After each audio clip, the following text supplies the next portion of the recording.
بچه با یه ویدیو دیگه خوش اومدید. به یه ویدیو دیگه من امروز اومدیم این شکلات شونیز رو تست کنیم. شکلات قلبی شونیز 78%. خیلی میگن بعضی از دوستان خیلی میگن خوشمزه است.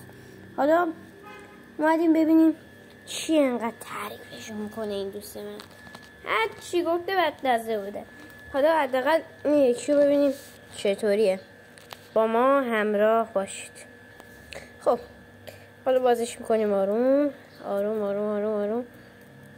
نمیخوام کاغذش پارشه، ولی یه بارم شده بدون که کاغذ رو پاره کنم. میخوام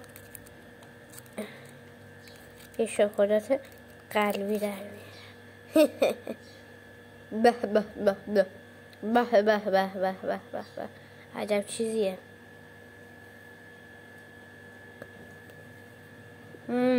واه واه، خوب بود، خوبه.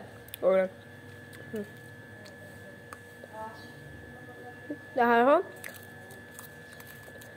چیزی که من می‌دونستم در مورد این شکلات رو فهمیدم، چیز خوبیه.